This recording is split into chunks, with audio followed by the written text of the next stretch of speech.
وزیراعظم شہباز شریف کی امیر قطر شیخ تمیم بن حمد الثانی سے ملاقات۔ تجارت، سرمایہ کاری، توانائی اور ثقافت کے شعبوں میں تعاون بڑھانے کے لیے نئے ممکنہ تعاون پر غور۔ دونوں فریقین کا مشترکہ اقتصادی اہداف اور علاقائی استحکام کی اہمیت پر زور۔ اسٹریٹجک تعلقات کو مزید مضبوط کرنے کے عزم کا اعادہ۔ شہباز شریف کی قطری ہم منصب شیخ محمد بن عبد الرحمن الثانی سے بھی ملاقات۔ اقتصادی ترقی میں قطر کی کردار کی تعریف۔ خطے میں امن و استحکام کے فروغ کے لیے باہمی تعاون پر زور۔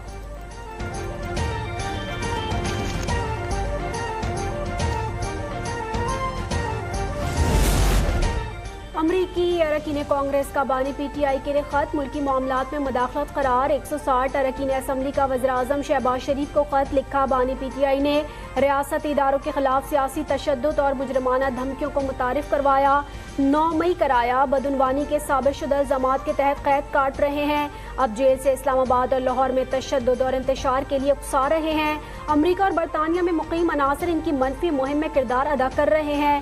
پی ٹی آئی کی کوشش رہی ہے کہ وہ انتخابی مشق کو بدنام کرے۔ فروری 2024 کے انتخابات سے متعلق کانگریس ارکان کے خیالات غلط ہیں۔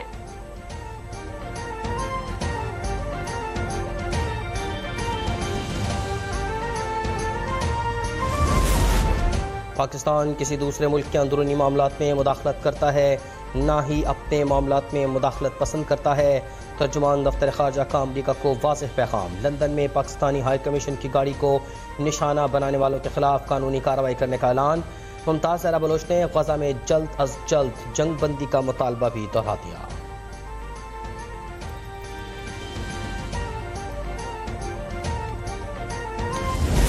پی ٹی آئی جو ہے اس کے لوگوں کو ابھی پتہ ہی نہیں ان کا لیڈر جو ہے کس کے ہاتھوں میں کھیل رہا ہے اور کس کے اعلیٰ بنا ہوا ہے۔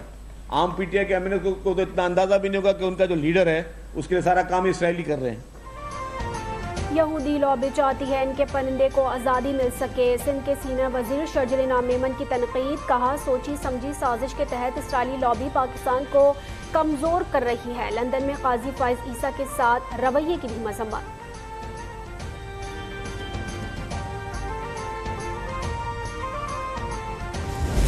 میرے مخالف کی ہیڈ لائن کیا ہے؟ حملہ کر دو، مار دو، اس کو نہیں مانتے، اس کو نہیں مانتے، چیف جسٹس ہے اس کو نہیں مانتے، ترمیم ہم واپس کرائیں گے۔ اور جب میں چیف جسٹس کی جو اوتھ ٹیکنگ سیریمنی تھی میں اس میں داخل ہوئی، وہی لوگ سامنے بیٹھے ہوئے تھے ان کی حلف کی تقریب کے اندر۔ پنجاب میں فتنہ فساد کرنے کی سازش کی گئی۔ وزیر اعلیٰ پنجاب کے مخالفین پر تنقیدی وار۔ مریم نواز نے کہا کہ یہ کہتے ہیں کہ 26ویں ترمیم کو نہیں مانتے۔ ایک دن پہلے کہا کہ چیف جسٹس کو نہیں مانتے، اگلے دن تقریب حلف برداری میں سامنے والی قطار میں بیٹھے ہوئے تھے۔ کارکردگی میں نون لیگ کا پلڑا پہلے بھی بھاری تھا اور آئندہ بھی بھاری رہے گا۔ وزیر اعلیٰ پنجاب نے اس موت کو بڑا خطرہ قرار دے دیا۔ کہا اس موت کے خاتمے کے لیے ہر ممکن اقدامات کیے جا رہے ہیں۔ گرین پنجاب کے لیے سب کو مل کر کام کرنا ہوگا۔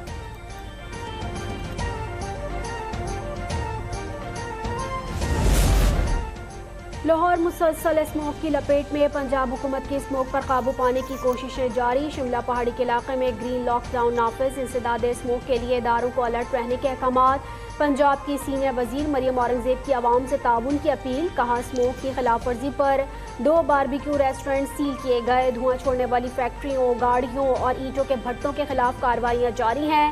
وزیر اعلیٰ کی ہدایت کے مطابق ترقیاتی منصوبوں میں ٹری پلانٹیشن کو یقینی بنایا جائے گا۔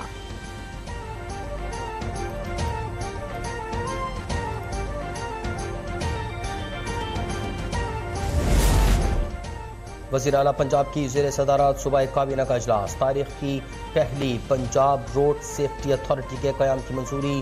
PRSA standard vehicles testing laboratories قائم کرے گی۔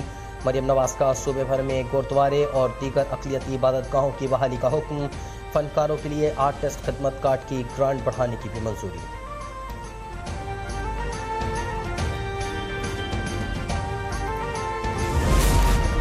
PIA کی نجکاری کے لیے 10 ارب روپے کی بولی مسترد۔ بلو ورلڈ کنزورشیم کی جانب سے PIA شیئرز خریدنے کے لیے دوبارہ 10 ارب روپے کی بولی لگائی گئی۔ PIA خریداری کے لیے بولی کا عمل ختم کر دیا گیا۔ نجکاری کمیشن دوبارہ ملنے والی بولی پر وفاقی کابینہ کو رپورٹ کرے گا۔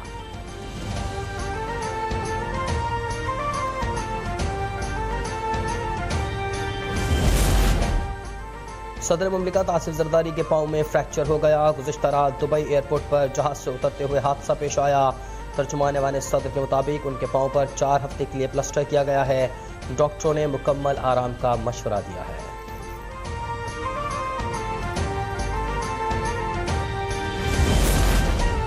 £190 ملین کیس میں عدالت نے بشرا بی بی کی ضمانت منسوخی کا عندیہ دے دیا. ملزمہ کے وکلاء کی عدم حاضری پر اظہار ناراضگی. ریمارکس دیے یہی طریقہ کار رہا تو وارنٹ دوبارہ جاری ہو سکتے ہیں. سماعت کل تک ملتوی کر دی گئی.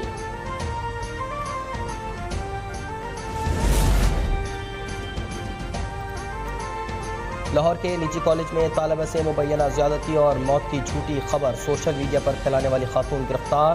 Organized crime unit Model Town نے سارہ خان نامی خاتون کو لاہور ہائی کورٹ کے باہر سے گرفتار کیا. خاتون نے ویڈیو میں خود کو طالبہ کی والدہ ظاہر کیا تھا. گلبرگ پولیس نے پیکا ایکٹ اور دیگر دفعات کے تحت مقدمہ درج کر رکھا ہے.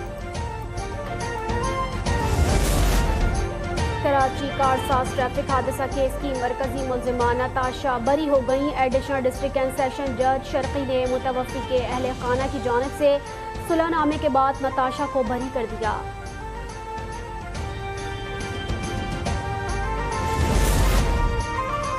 انکم ٹیکس گوشوارے جمع کروانے کا آج آخری روز. 48 لاکھ سے زائد افراد نے ریٹرن جمع کروا دیے.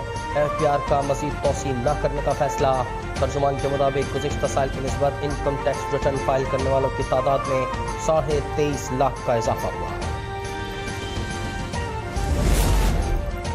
طیارہ بوئنگ 737 اڑان بھرنے کے بجائے قومی شاہراہ پر سفر کرنے لگا. 40 ٹن وزنی بوئنگ طیارہ 72 ویلر ٹریلر پر لاد دیا گیا. M9 موٹر وے کراچی سے حیدرآباد منتقل کیا جا رہا ہے. 2 ناکارہ مسافر جہاز ٹرانسپورٹ کمپنی کے حوالے کیے گئے ہیں. پاک بحریہ کے جہاز PNS ذوالفقار نے خلیج عدن میں 23 ایرانی ماہی گیروں کو بچا لیا. ISPR کے مطابق ایرانی ماہی گیر کشتی المحمدی کی جانب سے ہنگامی مدد کی کال موصول ہوئی تھی. PNS ذوالفقار کے عملے نے فوری طور پر طبی اور تکنیکی مدد فراہم کرتے ہوئے انجن کی مرمت کی.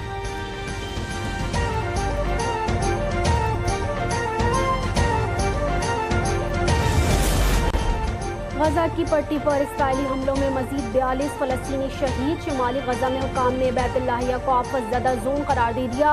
اسرائیلی حملوں میں اب تک 43,180 افراد شہید ہو گئے. مقبوضہ مغربی کنارے میں بھی اسرائیلی مظالم. 2 فلسطینی شہید. لبنان میں اسرائیلی حملوں میں 19 افراد شہید. لبنان میں شہادتوں کی تعداد 2822 ہو گئی.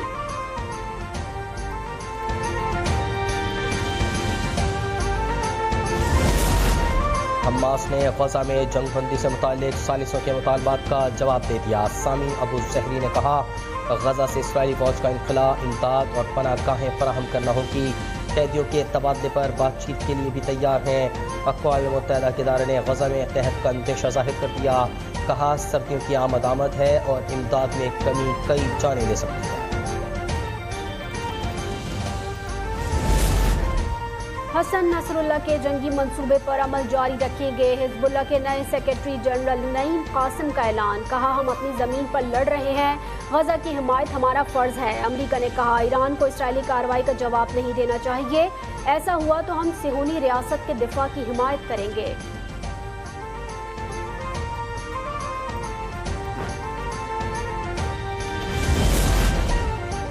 اور شمالی کوریا کا بین البراعظمی بیلسٹک میزائل کا تجربہ. میزائل نے 7,000 کلومیٹر کی بلندی تک پرواز کی اور سمندر میں گرا. پیونگ یانگ انتظامیہ کے مطابق جوہری صلاحیت میں مزید اضافہ کریں گے.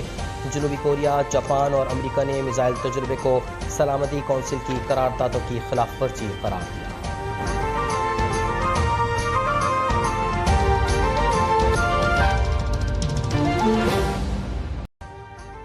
ابھی سبسکرائب کریں تاکہ کوئی خبر رہ نہ جائے.